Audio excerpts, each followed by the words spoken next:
Fantastic. Well, how AI is reshaping business and society. These are the brave souls that have said yes to discussing that in 30 minutes.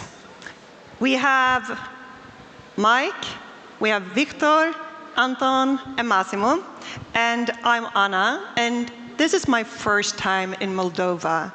And I think it's very hard to express how impressed I am without also revealing how little I knew before I came here. So, having said that, I also hear that a lot of you feel that you are behind, that you need to catch up. So maybe I'm not the only one who's underestimating you. Because to that I say that momentum beats how much distance you have. And AI is growing exponentially. If you are as well, you will catch up to linear growth and linear progresses. And also in AI, legacy might be overrated. And a great way to catch up is to run without baggage. So, all right, enough from me. This is our panel. And to focus on them, I want you to introduce yourself. And Massimo, you just had the stage, so let's start with Mike. Okay, nice to be here, co-founder of Index.dev. We are on the market of building, accelerating building AI products for our customers. Additional to this, we do custom software, and we also help them to hire talent globally. So the market is changing. Yeah, there is no baggage. We just keep up. Thank you. Thank you. Thank you for inviting me on the stage. So my name is Victor. I'm representing Orange Systems. And my mission is to bring idea into production as fast as possible. And also another head is to deliver IT service excellence through different solutions like agentic automation, like process mining, and also e-commerce platform for different clients, and also classic IT implementation. Hi guys, my name is Anton Tarasuk. I'm a co-founder of Mantis Analytics. It is a Ukraine-born AI-driven intelligence startup that is focused on building software for supply chain resilience. Anything you want to add? Maybe that, of course, I work in Microsoft, but I did a lot in many industries, in finance, healthcare, retail, so maybe I'm super happy. Maybe I can contribute with even more insight. Okay, excellent. That's fantastic. So let's start with you. What is the most underrated use case for AI you think right now? That's an easy one, actually. I believe AI in healthcare is the one that we could focus more. And is the one where we can really make a big impact, and is also touching us even more than we think, right? Because everyone goes to the doctor, everyone needs care, everyone goes to the hospital. And one of the most important things is, when I go and I want an advice, I want the best one ever. I don't want to trade that single part, which is my well-being. And this is where AI can really make, is going to be a game changer. I really believe this is going to be a game changer, and it's going to also be a game changer for the people building those type of application, and looking forward that they build something that is, it goes a little bit above the typical, I will say, treatment schedule. We can have personalized healthcare based on the data that we already have.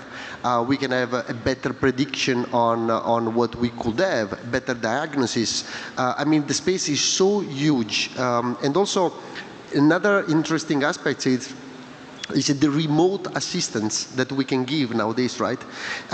If we don't have a doctor in that specific area, we can send the specific analysis that they did directly to an AI, or the AI system can already tell you, oh, really, you need care now, so don't wait, do something, right? And in healthcare, timing is essential. Yeah, excellent. All right, and speaking of time, let's keep the answer short. Okay. So sorry, I'm Italian. I speak this is an Italian and a Swede in a panel. Just kidding, Massimo. Okay, Anton, what do you think is the most underrated use case right now? I can speak about my area, which is like a resilience, but I believe that formally it scales up to every other area. It is actually using AI to see what is usually missed by people or organizations. As organizations, we usually are optimized to see some things and ignore others. And when AI can spot those blind spots without creating additional noise, this is the most powerful thing.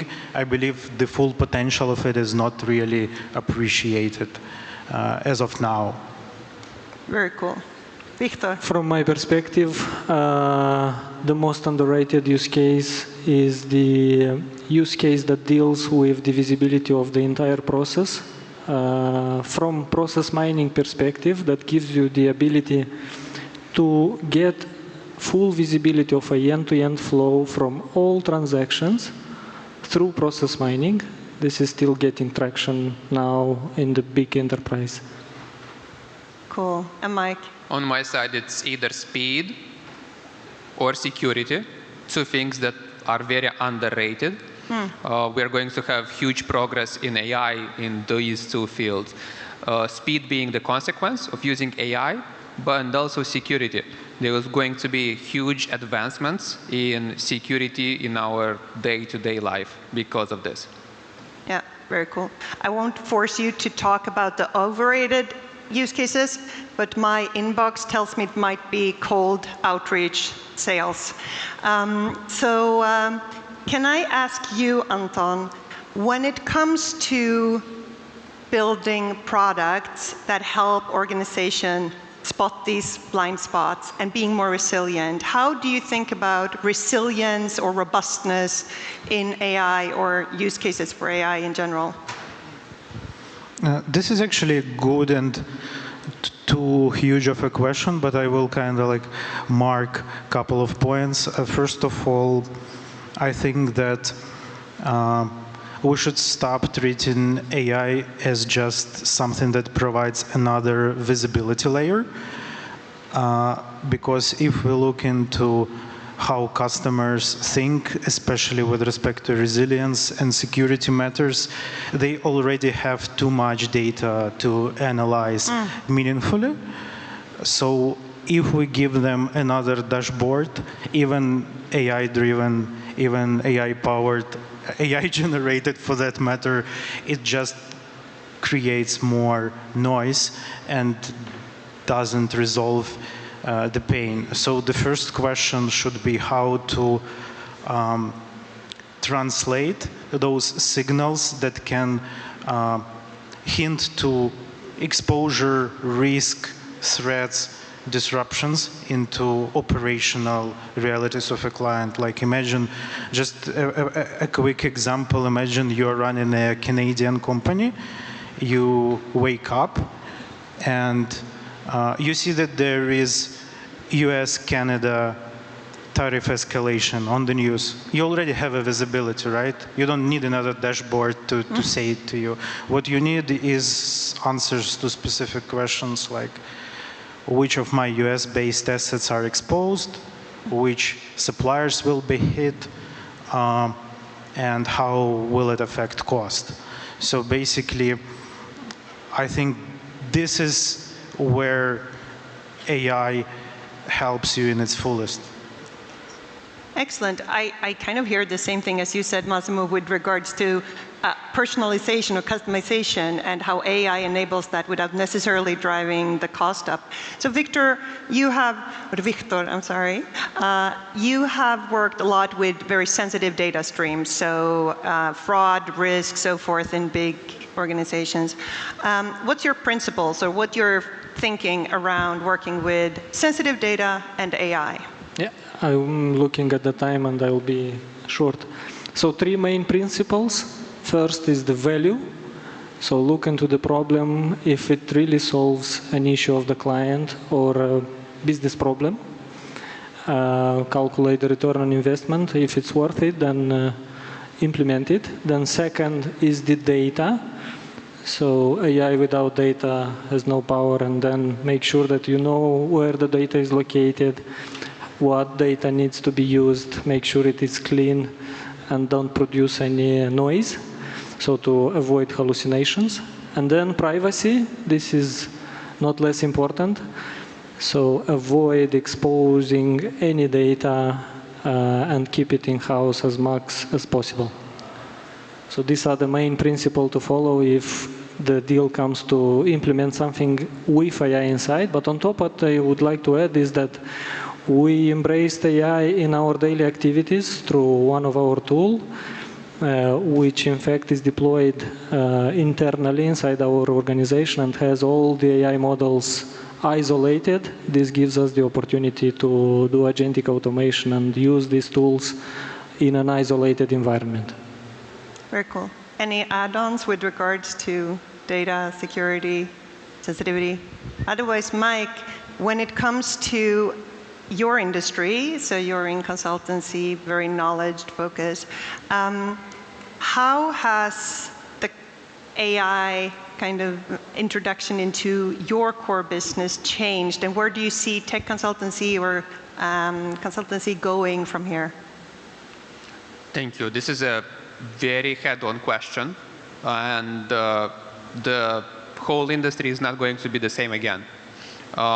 Those companies that are building complex projects, that are specialized in complex solutions, and they take into consideration security, privacy, etc., they are going to thrive. They're going to have significantly more work to do, and they are going to be paid not per hour, but they are going to be paid per solution, or they are going to be paid in a different way, but definitely not per man-hour. Those companies that work in the low-skilled environments, they are going to struggle a lot. And then there are incumbents, those ones who will find their place in the medium field. And the question is, are they going to take from the spaces that are being left? Meaning the division is between high complexity. Those are going to thrive a lot. There is a huge, huge hunger on the market for high complexity specialists. Those ones that have medium level of complexity, there are two ways, either up or down. And then those ones with low level of complexity, they're going to have a very tough time. And the main challenge will be, will they adopt? Will they increase their specialization? Will they increase their expertise or not? So I hope I was able to answer your question, but I want to highlight one more thing.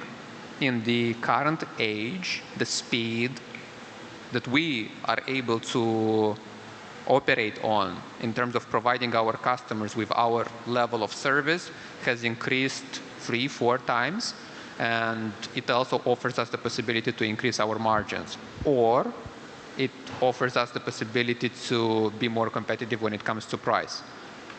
We choose to provide our customers with the highest level of service possible. And so how do you practically do that? How do you make sure that you get boosted and over-deliver rather than made redundant? Do you have any practical tips or ways of working? That's a brilliant question, and I'm loving it. Our own internal strategies to understand, hey, what's our level of expertise, what fields we are good at. Fintech is very active at this moment, and we have a strong portfolio of fintech customers. We also have other levels of industry, so we look into two fields. We look into where we have the biggest level of expertise, or where our biggest flagship customers are and what kind of needs they have, and then we have the question, okay, can we accommodate those needs? So we look internally, and we grow our accounts internally, and then, okay, if we acquire new customers, which we are, perfect. If not, we have already solid work with the current accounts that's just impressive, and they are very hungry for expert level knowledge. Cool. And so Massimo? So I have a kind of a little bit more positive view on this, and the sense that I hear so often these retirements of position and jobs and so on. I look at it more as a reshaping of these positions. You are going to be extended. If we think about, now I presented the co-pilot, but the co-pilot is really our friend, is our extension, is someone that we use to boost our productivity. We will produce much more, and I believe the real problem is, can you keep up the speed rather than I cannot do my old job anymore? This is a little bit the challenge. And I also say some things very often is if you need to use AI, and if you don't, you're going to be outperformed by the people who's going to use AI for the best. So use it is your workforce, is like you have your own small company, your own small company for yourself. Yep. So you can do much more than you were doing before. So yes, we were going to be evolving in new position, new jobs will be created in a different way. And I'm still not buying the retirement type of narrative, I will say. Okay. And Mike gets to make a small comment, and then I want to ask you also about enterprise level. I want to double down on the aspect of speed. Speed is crucial, and I want to highlight. I've been speaking with a few people in this audience, and I've been speaking with a few people, expert-level software development talent, and they were telling me, Mike, I'm getting the things done in 1 hour per 1 week. And then, hey, this is a highlight of incredibly how the speed. But then the question is, what do they choose to do with the rest of hours in the week? Is it for leisure, or it increases, or you have 39, 50 more hours during the week to increase the productivity and just to achieve something that was amazing. Amazing. I can give you an example. I'm working with a very big corporate company. They have around 800 developers. And the CTO came to me one day and say, Massimo, we're using safe and agile development. The problem is that we were used to use 2 weeks to build code. Now it takes 3 days. Yeah. And that was impressive. And then he said, what should we do then? And you know, the answer was basically that they will extend their responsibility now. They don't only build code now, they test the code, and they are part of the product requirements. So they need to do actually more. I mean, that's the benefit of the speed, but at the same time, you need to repurpose some of the QA that tests the code to do something else. So maybe the DevOps operation, the infrastructure. I mean, we still need to close the loop of software delivery. And so work not only got faster, it got more intense. It comprises, and also it's interesting to know what do you do with the time that you have. And basically anyone can build now, and in anyone, it's also enterprises. Yeah. So the build versus buy is a big topic in enterprise. Yes. And so what's your take on now that enterprises can build a lot of services? Yeah. Some of them might be also builders in here, startups who want to sell to enterprises. What's your thinking around what an enterprise should and shouldn't build and buy, and what maybe a startup who wants to sell to an enterprise, convince them to buy? Right. From an enterprise perspective, we deliver as Microsoft so many tools that they can build many things by themselves. But the question is that their core business, yes or no? Right? It's not at the end of the day. They're not going to maintain the software. They're not going to operate the software. They are not really interested on the entire life cycle of a product that they build. They can experiment now. They can find out if the agent that they build is useful for the company. Yes, it is useful, check. But then they will go to a company and say, now you build it for me in the right way. I want the security on the top of it. I want the compliance. I want to be sure that it is operated in the right way. And in a regulated environment, this is becoming even more essential, that you want specialized companies that operate within healthcare, finance, retail, and so on, right? Yeah. So, and the buy part of it is still extremely important because they need to accelerate. Enterprises, they don't want to slow down, right? Yep. They go to the same speed as AI almost, yeah. And there are certain problems that the enterprise don't want to bring on board. And if you as a startup founder can find one of those problems that the enterprise do not want to tackle, that's also might be a solution. It's not only about if you can buy, Should you? Yeah. Yeah. Wonderful. Okay, great. So I quickly want to go around the panel and basically ask you to give the audience and me homework.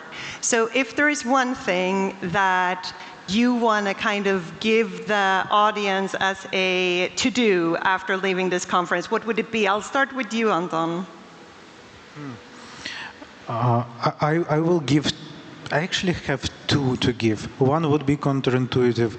Actually, the first one, take some task that you already perform using AI and try to do it without AI, because you need to keep the muscle pumping. I understand that it's much easier right now and the speed is incompatible, but sometimes it is good to taste the blood, you know, of just doing the nitty-gritty work.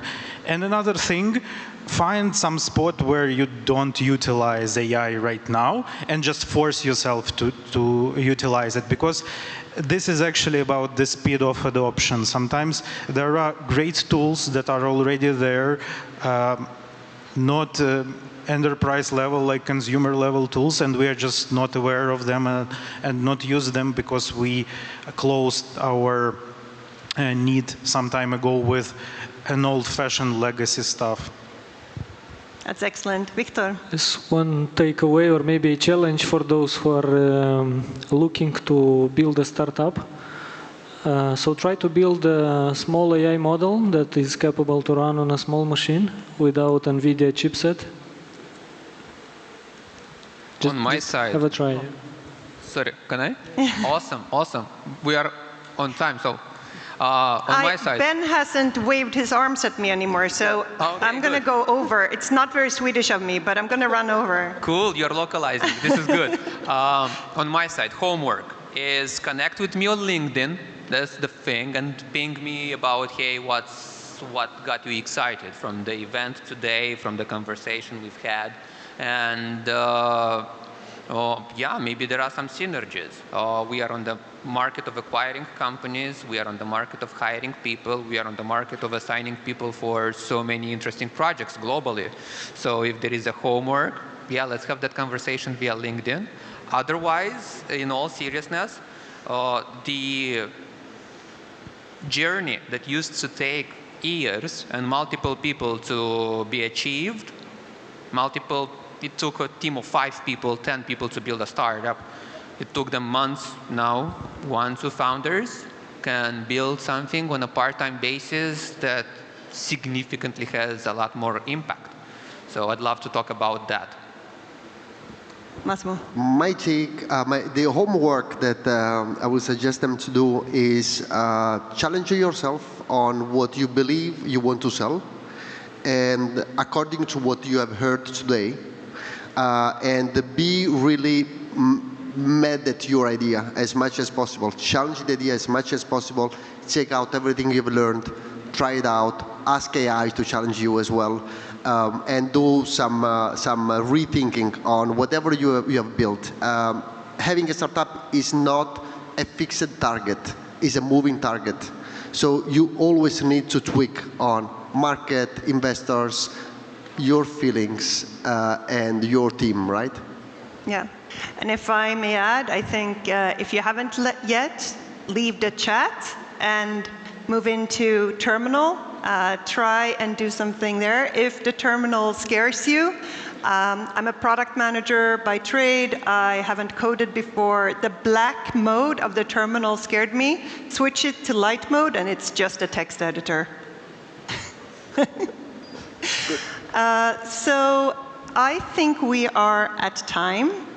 And we haven't been stopped. I believe we can okay, keep we can going. keep going. Okay, I'm going to listen to the Italian in the room. So then I'm going to ask you regarding, for startups, raising money, yes or no in the age of AI? Would you bootstrap, meaning make it with your own money further today? Then what would you recommend?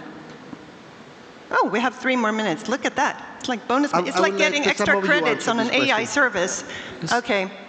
Raising capital as a startup, yes or no? Yes. And I believe in that model that can run localized, I think it will get traction very much. Okay. Raising, yes, but only smart money.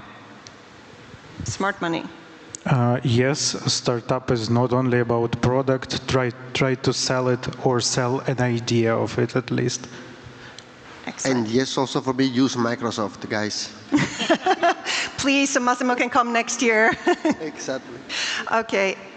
Do you think AI will concentrate or distribute wealth and power, Massimo? Both. Both. It will do both, definitely. And it depends a little bit from industries to industries. So there is not a real fixed rule, but I believe it will do both in the same level. Okay. Anton, do you think it will concentrate or distribute? Concentrate. I think that's kind of, at least this is the trend we're seeing right now. So from my perspective, from revenue point of view, it is concentrated to the main players on the world, so 4 or 5, right? From availability perspective, it is available for all of us, so it's decentralized somehow. And I believe we will still have brain minds that will decentralize from revenue point of view as well. Both.